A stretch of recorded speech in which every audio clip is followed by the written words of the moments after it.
जो संविधान है उसकी किताब को ये उछालते हैं, अंबेडकर जी के नाम को ये उछालते हैं, उनके नाम को इस्तेमाल करने का काम करते हैं। प्रधानमंत्री जी ने कभी भी संविधान उछाल कर जो है कोई दुहाइयां नहीं दी, ये बातें नहीं उछाली। कहते ना झूठ को 100 बार बोलो तो वो भी सच बन जाता है। ये है कांग्रेस की जो है कूटनीति। इतने घटिया और इतने गंदे लोग हैं ये, लेकिन हम लोगों को दोस्तों मिलकर सच को सच हम बताएंगे, झूठ को झूठ बताएंगे। इतने घटिया इन लोगों ने सोचा कि ये लड़की को हम कहीं मुंह दिखाने लायक नहीं छोड़ेंगे, लेकिन हुआ क्या? जब डिसीजन आया तो वो राजा बाबू कहीं मुंह दिखाने लायक नहीं रहा, रोया सारी रात अपने कमरे में बैठकर।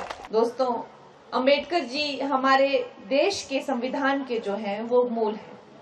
उन्होंने ही संविधान लिखा है और आज आप और हम जिस तरह से हमारे देश को जानते हैं, हमारे देश के नागरिक शास्त्र को जानते हैं, वो सब हमें अंबेडकर जी से ही मिला हुआ है। तो वो देव स्वरूप हैं, देव तुल्य हैं, सदा ही भारत रत्न अगर उन्हें कहा गया है तो भारत का जो एक डीएनए है वो नसों में, वो उनके विचारधारा, उनके मूल्य, उनका संघर्ष वो सदा बहता रहेगा। और इसका ये सिर्फ मात्र बातें ही नहीं है, इसका जो है साक्षात उदाहरण जो है हमारी जो भारतीय जनता पार्टी है वो हमेशा से ही देती गई है। क्योंकि हमारी पार्टी ऐसी नहीं है कि भाई जी सिर्फ गलाना करना कुछ नहीं है ना। आपको पता है, जैसे कि बताया दिलीप जी ने बताया कि इन्होंने जो है सबका मूर्ख बनाया कांग्रेस पार्टी वालों ने। बस इनकी बातें हैं, इन्होंने जो है झूठे झूठे वादे करने हैं और आगे निकल जाना है और पीछे जो है ठिंगा दिखाना है। ये इनकी करतूतें हैं। इन्होंने ही आजकल एक नया प्रचलन इन्होंने शुरू किया है कि जो संविधान है उसकी किताब को ये उछालते हैं, अंबेडकर जी के नाम को ये उछालते हैं, उनके नाम को इस्तेमाल करने का काम करते हैं। उसको जो है किसी न किसी तरह से वोट बैंक की राजनीति करने की ये कोशिश करते हैं। देखा होगा आपने, लेकिन हम भी इतिहास को दिखाएंगे और इतिहास गवाह है। और आज इसीलिए हम ये इकट्ठे हुए हैं वो दिन याद करने के लिए जब इनको अंबेडकर जी को जो है बड़ा ही अपमान करके जो नेहरू ने जो है कैबिनेट से निकाल दिया था। उन्होंने त्याग पत्र दिया था क्योंकि बार बार उन्हें अपमानित किया जाता था, उन्हें निराश किया जाता था, उनकी बातों का मान नहीं रखा जाता था। क्यों? क्योंकि नेहरू जी को हर कोई इंसान जो ज्यादा इंटेलिजेंट उनसे था, जो ज्यादा इस देश को समझता था, उससे प्रॉब्लम हो जाती थी। मैंने तो इस बात पे बड़ी रिसर्च की हुई है और मुझे और कोई कारण नहीं दिखता कि उनको उनसे और क्या दिक्कत हो सकती है और क्या द्वेष और क्या ईर्ष्या हो सकती है। इतने महान इंसान को त्याग पत्र देना पड़ा कि इस बुनियाद पर उन्होंने अंबेडकर जी का जो है इतना अपमान किया। उसके बाद इन्होंने वोट बैंक राजनीति तो जारी रखी, लेकिन जब चाहे कितने ही संक्षिप्त काल के लिए जो है भारतीय जनता पार्टी की सरकार आई हो, लेकिन अगर भारत रत्न किसी ने दिया अंबेडकर जी ने तो भारत जनता पार्टी की सरकार ने उन्हें भारत रत्न दिया। उसके बाद प्रधानमंत्री जी ने कभी भी संविधान उछाल कर जो है कोई दुहाइयां नहीं दी, ये बातें नहीं उछाली। और जैसे ही वो सत्ता में आए, सबसे पहले उनको देवतुल्य स्थान अंबेडकर जी को अगर किसी ने दिया है तो वो नरेंद्र मोदी जी ने दिया है।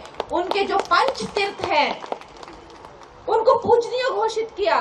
जहां उनका जन्म हुआ, जहां उन्होंने शिक्षा ली, जहां उन्होंने अपनी तपस्या की, जहां उनका मृत्यु हुई, जहां उनकी समाधि बनी, ये सब एक तीर्थ का दर्जा अगर किसी ने दिया तो प्रधानमंत्री नरेंद्र मोदी जी ने दिया।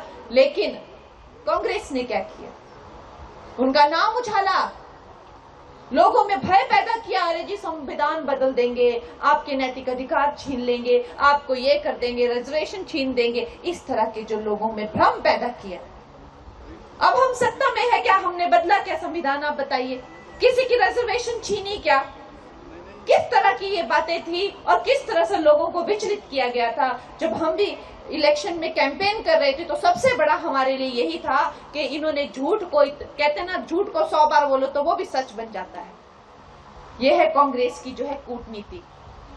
इतने घटिया और इतने गंदे लोग हैं ये, लेकिन हम लोगों को दोस्तों मिलकर सच को सच हम बताएंगे, झूठ को झूठ बताएंगे। हमें चाहे कितनी भी बार हमें बोलना पड़े, हम अपने सच से हटेंगे नहीं। बार बार दोहराएंगे, 1000 बार दोहराएंगे। इन लोगों ने इतनी मेरी बदनामी करने की कोशिश की, कांग्रेस के लोगों ने। ये महिला विरोधी लोग हैं, महिलाओं से द्वेष रखने वाले लोग हैं कांग्रेस के लोग। इन्होंने बोला कि भाई मंडी की लड़कियों के क्या भाव हैं। सोचिए, इतने घटिया इन लोगों ने सोचा कि ये लड़की को हम कहीं मुंह दिखाने लायक नहीं छोड़ेंगे। लेकिन हुआ क्या, जब डिसीजन आया तो वो राजा बाबू कहीं मुंह दिखाने लायक नहीं रहा, रोया सारी रात अपने कमरे में बैठकर। ये हालत हुई। तो ये होता है जब आप किसी बेटी को जो है बदनाम करते हैं और उसके जो है बेटी होने का आप एक तरह से उसको सजा देना चाहते हैं, तो सारी बेटियां एक साथ उठ खड़ी होती हैं और उसकी जो है मातृशक्ति बनकर जो है साक्षात शक्ति बनकर नवरूप बनकर जो है वो उसका साथ देती हैं। तो मेरी मातृशक्ति, मेरी बहनों का मैं बड़ी ही ऋणी हूँ, बड़ी धन्यवादी हूँ। आप लोगों ने जो मेरा सहयोग दिया और बड़ी ही आभारी हूँ।